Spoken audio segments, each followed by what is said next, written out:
Hello प्यारे बच्चों, welcome to your favourite channel study guys. तो आज मैं आपके लिए लेके आया हूँ आपका ग्रेविटी चैप्टर। इसके बाद हमारा हाफ सेशन का फिजिक्स का कोर्स कंप्लीट हो जाएगा। तो आज चलिए स्टार्ट करते हैं। तो इस चैप्टर को स्टार्ट करने से पहले हमें जो एक इम्पॉर्टेंट चीज़ पता होना चाहिए, इसको मैंने ग्रेविटेशनल की जगह बस ग्रेविटी लिख के रखा है, ठीक है बच्चों। तो वो होता है इस चैप्टर का जो फर्स्ट इंपॉर्टेंट चीज़ होता है यूनिवर्सल लॉ ऑफ ग्रेविटेशन।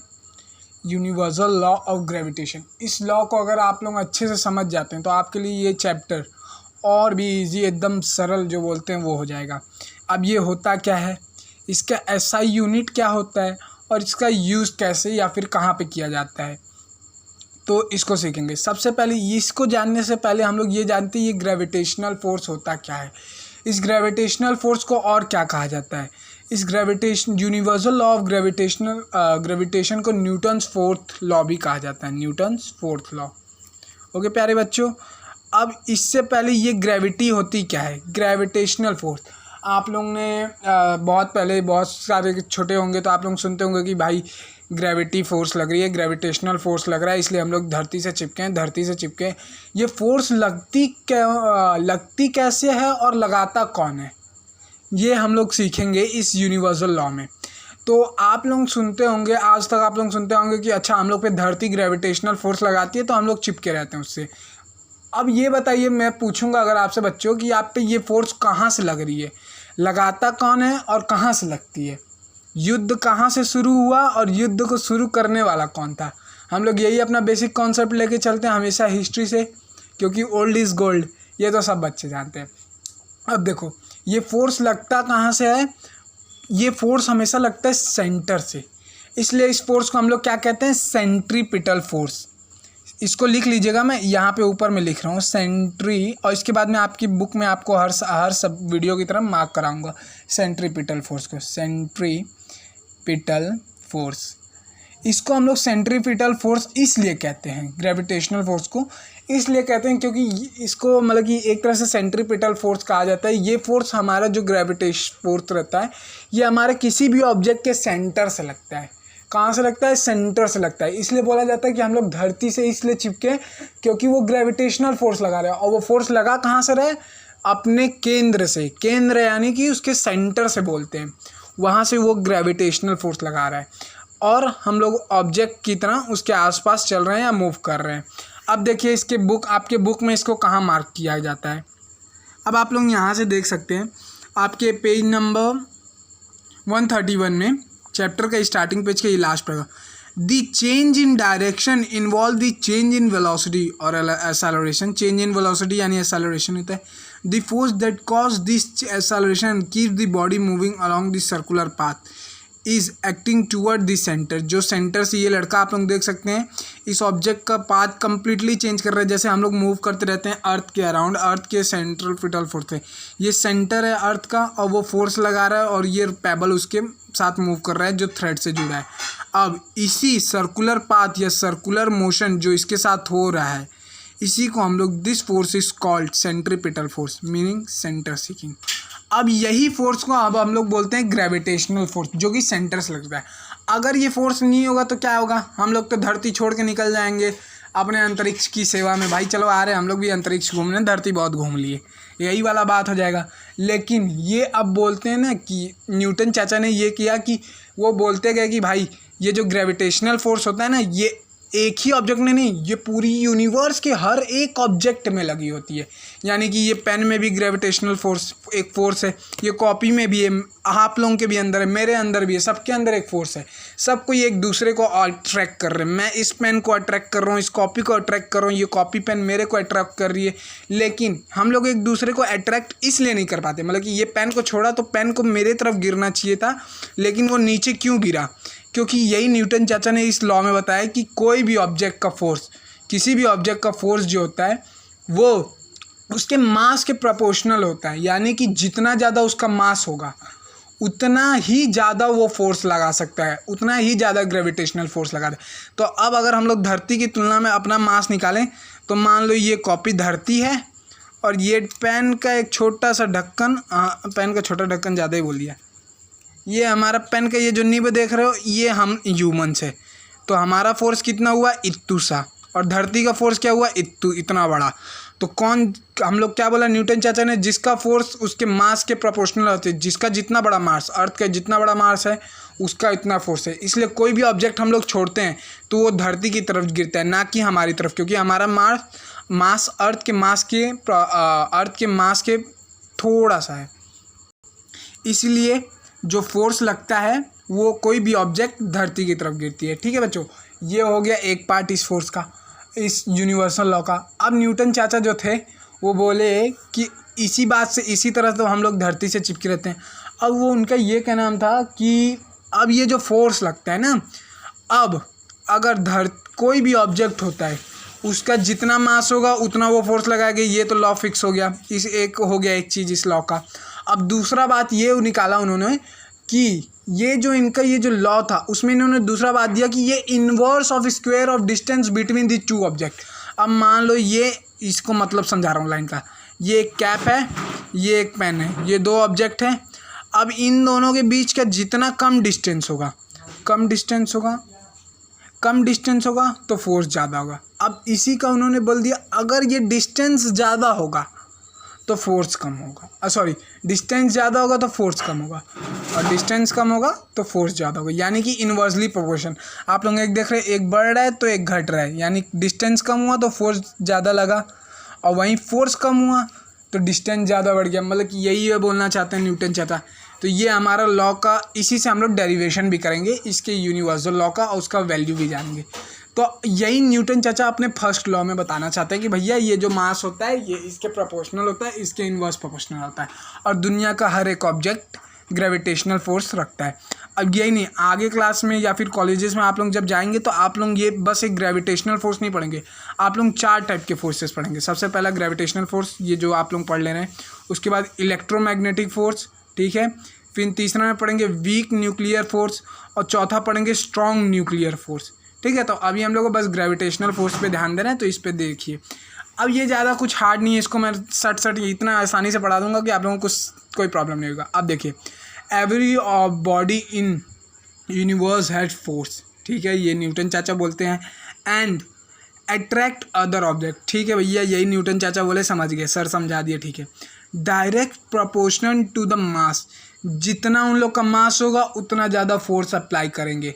इसीलिए देखो, अर्थ का मास चांद से ज़्यादा है बच्चों। ये चांद हमारे इतना सा, तो अर्थ बाबा हमारे इतना सा, इसलिए चांद हमारे अर्थ के अगल बगल में रोटेट करते हैं। अब ये देखो, हमारा जो अर्थ का मास है वो इतना सा, और सूरज चच्चा का मास है इतना सा, तो हमारा अर्थ और बाकी सब प्लैनेट सूरज की इर्द गिर्द घूमते हैं। यही बोलना चाहते थे कि जिसका जितना मास होगा वो उतना फोर्स अप्लाई करेगा, तो उसके अगल बगल वो ऑब्जेक्ट उतना घूमेंगे, ठीक है। ये तो हो गया डायरेक्ट प्रोपोर्शनल ऑफ मास।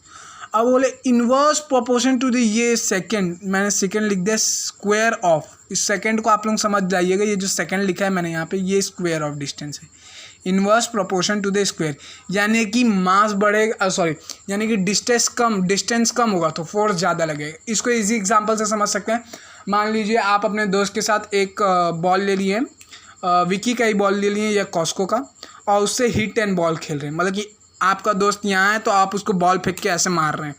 तो अब समझिए, आपका जो दोस्त यहाँ है और आप यहाँ हैं, डिस्टेंस कम है, यहाँ से आप उसको बॉल खींच के मारेंगे तो ज़्यादा चोट लगेगा, यानी कि डिस्टेंस कम था, फोर्स ज़्यादा लगा। अब आपका दोस्त अगर यहाँ चला गया उतना दूर, अब यहाँ से आप मारेंगे बॉल फेंक के, तो अगर उसको लगता भी है तो थोड़ा कम लगेगा चोट, क्योंकि डिस्टेंस बढ़ गया तो फोर्स कम हो गया। बस इसी एग्जांपल से याद रख लो, square inverse of their square of distance, यानी कि डिस्टेंस बढ़ा तो फोर्स कम यानी कि डिस्टेंस बढ़ गया। बस यही इनका ये लॉ था, यही इनके इस लॉ में बताना था, ये इनका लॉ गया। अब इसी से हम लोग डेरिवेशन करेंगे। हमेशा हम लोग जब भी ग्रेविटी का डेरिवेशन करेंगे तो अब एक ऑब्जेक्ट ले लिए हम लोग, ऑब्जेक्ट ए, ऑब्जेक्ट बी, यानी कि इन लोग के, देखिए जब भी आप कोई भी फोर्स का मेजरमेंट करेंगे तो उनके सेंटर से, ये ऑब्जेक्ट ए, ऑब्जेक्ट बी, इनका सेंटर, जब भी किसी ऑब्जेक्ट का, ठीक है बच्चों, जब भी किसी ऑब्जेक्ट का डिस्टेंस आप बताएंगे ना तो उनके सेंटर से ही लेते हैं, ऐसे।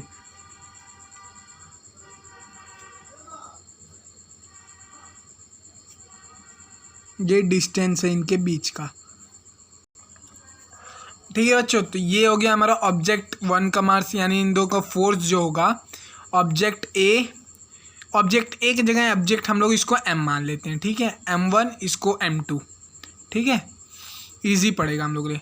तो इन दोनों का हम लोग जानते हैं मास जितना होगा फोर्स उसका डायरेक्ट प्रपोर्शन होगा, यानी मास जितना ज़्यादा होगा फोर्स उतना ही लगेगा। डिस्टेंस का क्या बात हुआ था हमारा, फोर्स इज इनवर्सली प्रोपोर्शन, यानी 1/r², inverse proportion of square of distance, इसलिए स्क्वायर ऑफ डिस्टेंस यानी इधर का डिस्टेंस और इधर का डिस्टेंस को स्क्वायर ऑफ डिस्टेंस बोल देते हैं, ठीक है, ये होता है। और आप लोगों को एक इंपॉर्टेंट चीज़ बता दूं, ये किसी भी सर्कल का आपको एक्सेलरेशन चैप्टर में भी एक्सप्लेनेशन टाइम में बताया था, और each circle has a tangent, यानी कि परपेंडिकुलर, ये सेंटर से हर जगह उसके पास ये टेंजेंट होता है, ये टेंजेंट हर जगह से उसके पास टेंजेंट होता है। ये टेंजेंट आपको हेल्प करता है समझने में कि ये टेंजेंट ऐसे ऐसे ऐसे ऐसे ऐसे ऐसे ऐसे ऐसे ऐसे, यानी कि हर पॉइंट पे ये ऐसे ऐसे अपना मोशन चेंज करता है।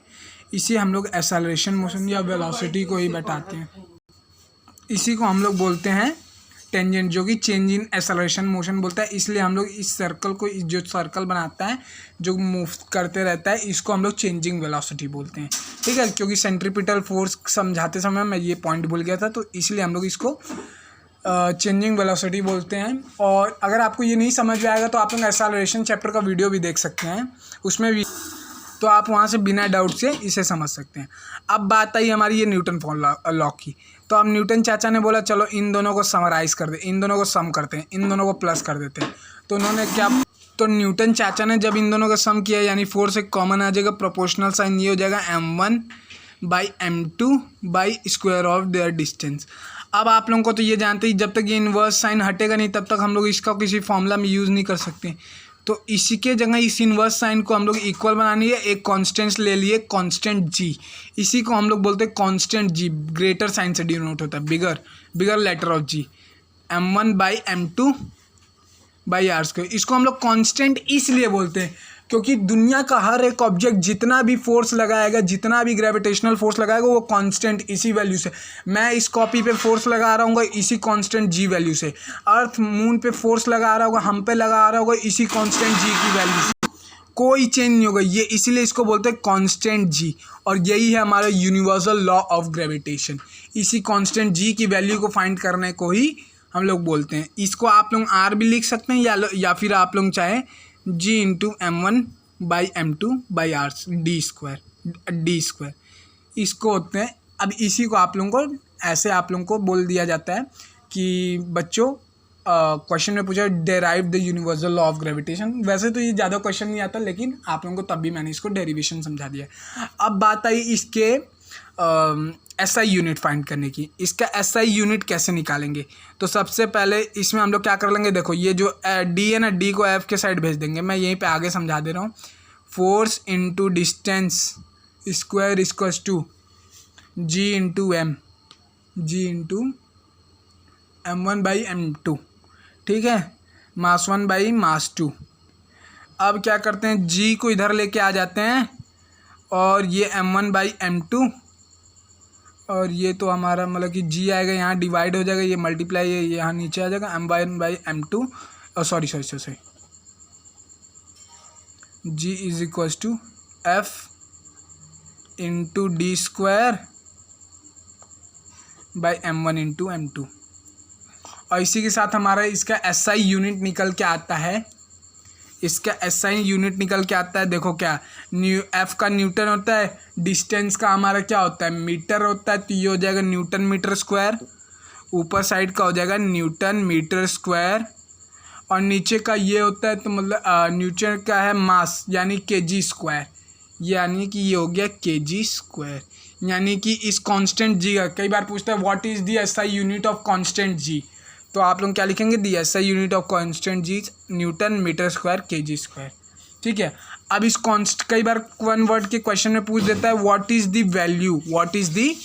Value of this constant G, यानी कि जी का वैल्यू बताइए। तो ये एक हमारे कौन थे चाचा, क्या बोल सकते हैं उनको, चाचा क्या नाम है इनका, हेनरी कैवेंडिश जो थे, वो बहुत ही मेहनत करके इस कांस्टेंट जी को बैलेंस करके इसका वैल्यू निकालें 6.673 into 10⁻⁻11 newton metre square K G. अब इसका जब अगर कोई भी, ये हो गया हम लोग का यूनिवर्सल लॉ जिसमें कोई भी, अब इसको हम लोग पूरा स्टार्टिंग से करते हैं। Final universal law of gravitation में हम लोग क्या सीखे, हर एक ऑब्जेक्ट के पास अपना फोर्स होता है। हर एक ऑब्जेक्ट वो फोर्स कहाँ से लगाता है, सेंटर से लगाता है।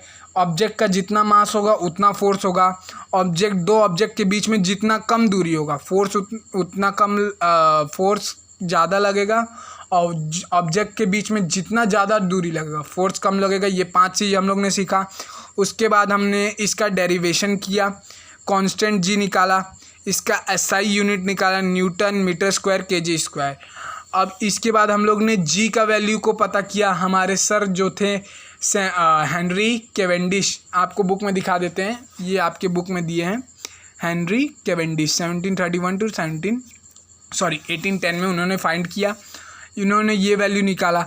लेकिन जब अगर आप कोई भी क्वेश्चन सॉल्व करते हैं तो आप इस जी का वैल्यू ऐसे लिख सकते हैं 6.7 इंटू 10⁻⁻11। ठीक है प्यारे बच्चों, तो ज़्यादातर इंपॉर्टेंट वैल्यू अगर कोई न्यूमेरिकल सॉल्व करते हैं तो इसको लेते हैं। इसी के साथ उन्होंने ऐसा वैल्यू फाइंड किया जिसको हम लोग अब यूज़ करते हैं, जो कि मैं भी इस कॉपी पे फोर्स लगा रहा हूँ या कांस्टेंट एक्सेलरेशन जो भी करवा रहा हूँ वो इसी वैल्यू से करवा रहा हूँ। इसका यूज़ हम लोग इसी तरह, इसका यूज़ आप लोग जो आगे के हम लोग अभी इसके आगे का जो हम लोग ग्रेविटेशन, अभी तो हम लोग बस ये कांस्टेंट जी का वैल्यू सीखे। ये कांस्टेंट जी वो जी होता है जो दुनिया पूरे यूनिवर्स का हर एक ऑब्जेक्ट के पास होता है। अब इसी जी का यूज़ करते हुए हम ग्रेविटेशनल फोर्स, जो एक्चुअल ग्रेविटेशनल फोर्स, जो धरती कितना ग्रेविटेशनल फोर्स लगाती है उसका मेजर निकालना सीखेंगे, जो कि हमारा नेक्स्ट वीडियो में, इसलिए मैंने यूज़ को यहाँ पे बता दिया। तो आई होप प्यारे बच्चों आज का वीडियो आपको पसंद आएगा, तो प्लीज़ वीडियो को लाइक कीजिएगा और अपने फेवरेट चैनल को सब्सक्राइब करना मत भूलिएगा। थैंक यू प्यारे बच्चों।